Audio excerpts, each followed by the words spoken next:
गंगा के तट के किनारे था एक सुंदर सा आश्रम, जहाँ पर कुछ तपस्वी रहते थे शांति से, और गुरु यज्ञ के कुछ चेले जो हमेशा ध्यान करने में मग्न रहते थे। गुरु यज्ञ आत्मा अनुशासन का पालन किया करते थे।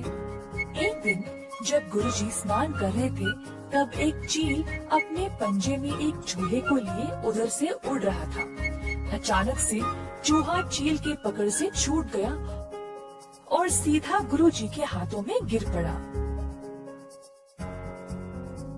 जब गुरुजी ने देखा कि वो चील अभी भी उधर ही उड़ रहा था, तो उन्हें लगा कि इस चूहे को अकेला छोड़ना सही नहीं होगा। चूहे को एक बरगद के पेड़ के पास रखा और अपना स्नान पूर्ण किया।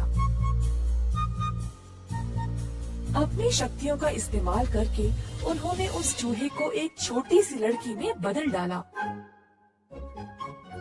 और आश्रम ले गए। उन्होंने अपनी धर्म पत्नी से कहा, मेरी प्रिय, इस बच्ची को एक प्रदान मानकर स्वीकार करो, क्योंकि हमारे पास खुद की संतान नहीं है।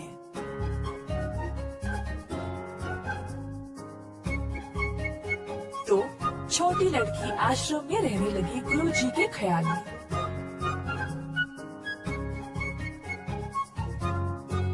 उसने बहुत ज्ञान पाया और दुनिया के बारे में भी बहुत कुछ सीखा। दोनों गुरुजी और उनकी पत्नी को अपनी अनोखी पुत्री पर गर्व था। एक दिन गुरुजी ने ध्यान दिया कि अब उनकी बेटी विवाह के लायक हो चुकी थी। अब क्योंकि वह खुद अनोखी थी, उनको लगा कि उसके लिए कोई अनोखा सहभागी चुनना चाहिए। अगली सुबह अपनी शक्तियों का उपयोग करके गुरुजी ने सूर्य भगवान को बुलाया और कहा, कृपया मेरी पुत्री से विवाह करें। अगर इसकी मर्जी है तो मेरी इच्छा है कि आप इसकी सहभागी बने। परंतु बेटी ने बोला, पिताजी, सूर्य भगवान तो पूरी दुनिया को रोशन करते हैं, पर वे बर्दाश्त के बाहर गर्म है और आग जैसे है। मुझे इनसे विवाह नहीं करनी, कृपया आप कोई और ढूंढे। गुरुजी सोचने लगे, सूर्य भगवान से भी अच्छे कौन है? सूर्य भगवान ने सलाह दी, गुरुजी, आप बादल राजा से बात कर सकते हैं। वह मुझसे भी महान है, क्योंकि वह मुझे और मेरी रोशनी को छुपा सकते हैं। तो गुरुजी ने अब बादल राजा को बुलाया और कहा, अगर मेरी पुत्री की इच्छा है तो आप कृपया उसका हाथ विवाह में स्वीकार करें।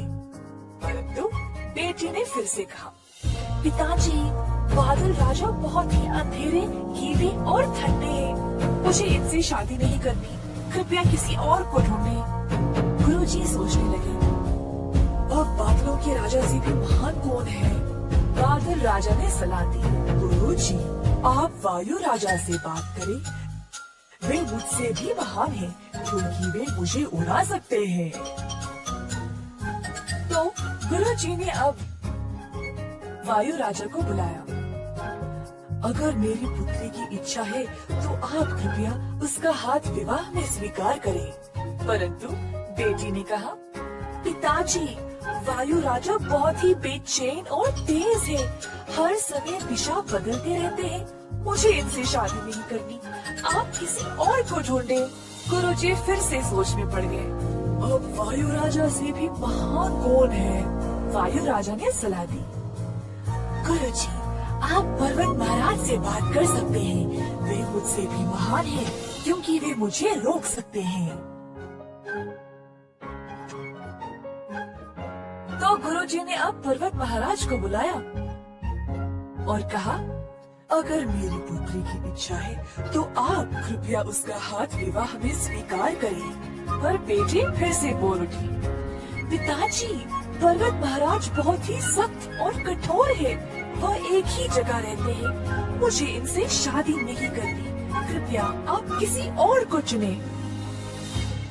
गुरुजी सोचने लगे, अब पर्वत महाराज से भी महान कौन है? पर्वत महाराज ने सलाह दी, क्यों ना आप चूहे के राजा से बात करें, वह मुझसे भी महान है, क्योंकि वे मुझ में भी छेद बना सकते हैं।